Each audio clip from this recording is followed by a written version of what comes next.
आज हम लोग बात करने जा रहे हैं ग्लाउकोमा के बारे में। हिंदी में इसके अन्य नाम हैं जैसे काला पानी, काला मोतिया और संबलवाई। तो ग्लाउकोमा एक ऐसी कंडीशन है जिसमें धीरे धीरे करके आंख की रोशनी हमेशा के लिए खत्म हो जाती है। ये एक गंदी बीमारी है जो मनुष्य को अंधा बना सकती है, इसलिए इसके बारे में सभी लोगों को जानना बहुत जरूरी है।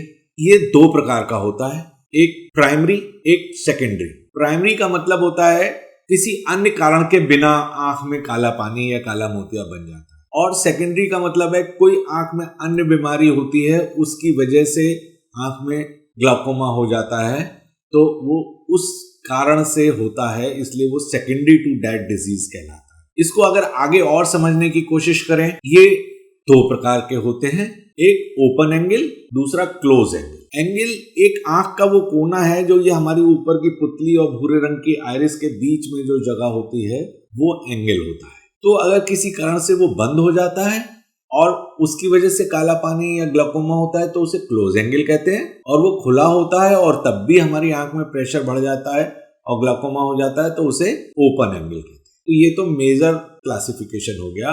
ग्लाउकोमा या काला पानी में होता क्या है? इसमें क्या होता है कि आपकी आंख का प्रेशर जो है वो बढ़ जाता है। प्रेशर बढ़ने से क्या नुकसान होता है? प्रेशर बढ़ने से जो आंख की नस है वो कमजोर होने लगती है और रेटिना की सेल्स और नर्व फाइबर्स मरने लगते हैं। तो जब रेटिना के नर्व फाइबर लेयर्स का डैमेज होता है और आपकी आंखों की नस सूखने लगती है तो धीरे धीरे आपको कम दिखना शुरू होता है, और अगर इसका कोई इलाज ना किया जाए तो ये धीरे धीरे धीरे बढ़ता जाता है और कुछ सालों में मरीज की रोशनी हमेशा के लिए और पूरी खराब हो जाती है। इसलिए ग्लाउकोमा के बारे में ध्यान देना बहुत जरूरी है। तो पता कैसे चलता है कि किसी व्यक्ति की आंख में ग्लाउकोमा हो गया? देखिए, जो एक्यूट कंजेस्टिव मतलब एक प्रकार ऐसा है जिसमें एकदम से शाम के टाइम में आपको धुंधला दिखने लगता है, बत्ती के किनारे गोल गोल घेरे दिखते हैं, आंख में दर्द होने लगता है, तो ये तो सिर्फ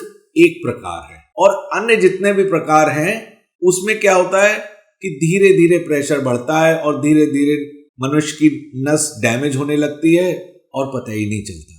सिर्फ थोड़ा सा हैवीपन किसी को हो सकता है, और किसी का बार बार चश्मे का नंबर जल्दी जल्दी 2-2, 3-3 महीने में बदल सकता है, और आमतौर पे पता ही नहीं चलता। तो इसकी अर्ली डायग्नोसिस कैसे करें? तो इसके लिए आपको रेगुलर 40 साल के बाद आई चेकअप कराना चाहिए, और जब आप आई चेकअप कराएं तो चश्मे की दुकान से कतई नहीं कराएं, बिल्कुल नहीं कराएं, क्योंकि उनके यहाँ आंख का प्रेशर के जांच की कोई सुविधा होती ही नहीं है। हाँ, किसी अच्छे डॉक्टर के पास जाएं, नेत्र चिकित्सक के, वो आपकी आंखों की जब चश्मे का नंबर टेस्ट करते हैं तो उसके साथ ही आपकी आंख का प्रेशर भी चेक करते हैं। तो रूटीन में जब आपका प्रेशर चेक होगा और अगर वो ज्यादा आता है तो वो आपको बताएंगे, और नहीं आता है ज्यादा तो नॉर्मल बात है, तो आपकी आंख में कोई बीमारी नहीं है, ग्लाउकोमा की बीमारी नहीं है। लेकिन अगर ज्यादा आएगा तो आप उनसे पूछ भी सकते हैं कि डॉक्टर साहब मेरी आंख में प्रेशर तो नहीं बढ़ा है। तो रूटीन चेकअप हर व्यक्ति को 40 साल के बाद 1 साल 2 साल में कराते रहना चाहिए,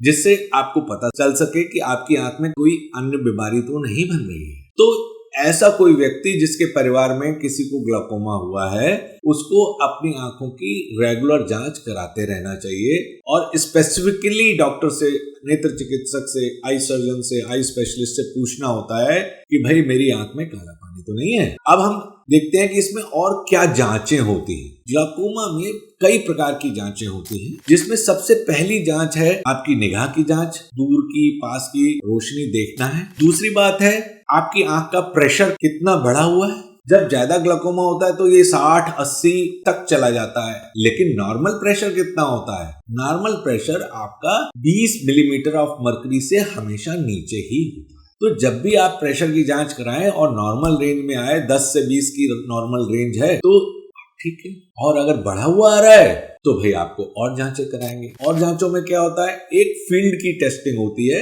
इसमें हम आंख की चारों तरफ अलग अलग स्थान पे जांच करके पाते हैं। मशीन होती है ऑटोमेटिक फील्ड एनालाइजर, उससे पता करते हैं कि किस जगह पे हमें दिख रहा है, किस जगह नहीं हो रहा, और उसके पैटर्न से हमें पता चलता है कि ये ग्लाउकोमा का पैटर्न है या नहीं। इसके सिवा ओसीटी की जांच होती है, जिसमें आंख का सीटी करते हैं, ऑकुलर सीटी, OCT।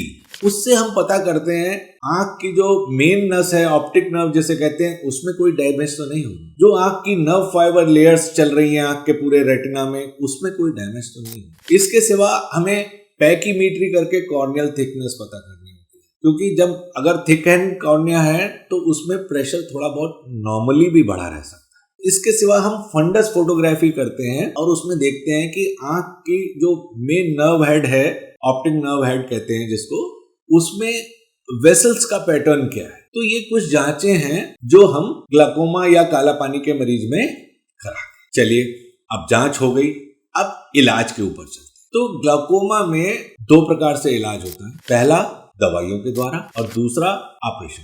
तो जब आपके नेत्र चिकित्सक के पास जाएंगे, अगर वो आपको काला पानी या ग्लाकोमा की डायग्नोसिस बनाएंगे तो वो अपने आप से आपको जितना भी आपका प्रेशर बढ़ा होगा उस हिसाब से दवाइयाँ लिख देंगे। कई प्रकार की दवाइयाँ आती हैं, कुछ सस्ती होती हैं, कुछ महंगी होती हैं, कुछ बहुत महंगी होती हैं, ये सब उनको सोचना है। लेकिन ग्लाकोमा की या काला पानी की दवाई लाइफ लॉन्ग चलती है, मतलब जीवन पर्यंत। इसको कभी भी नहीं छोड़ना होता है और छोड़ने से पहले नेत्र चिकित्सक की राय जरूर लें। अगर आप अपने आप से ये छोड़ देंगे तो वो काला पानी थोड़ी बंद हो जाएगा, वो तो बना ही रहेगा।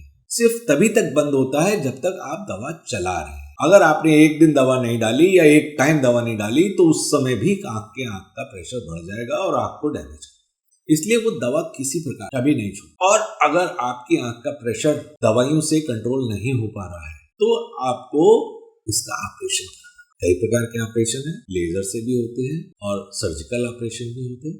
तो ये सब उचित राय आपके नेत्र चिकित्सक देंगे और आपको पता चल जाएगा। आप इसके बारे में सेकेंड ओपिनियन ले सकते हैं भाई।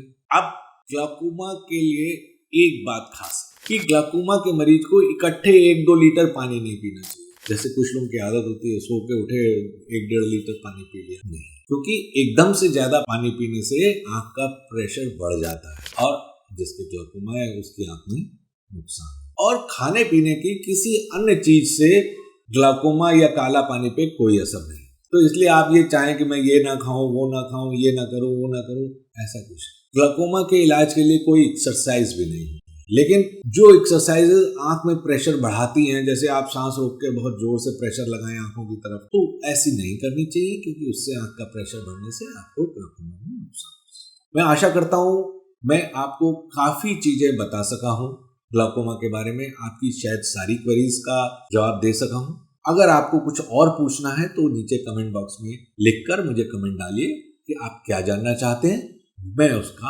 आपको जरूर जवाब दूंगा। धन्यवाद।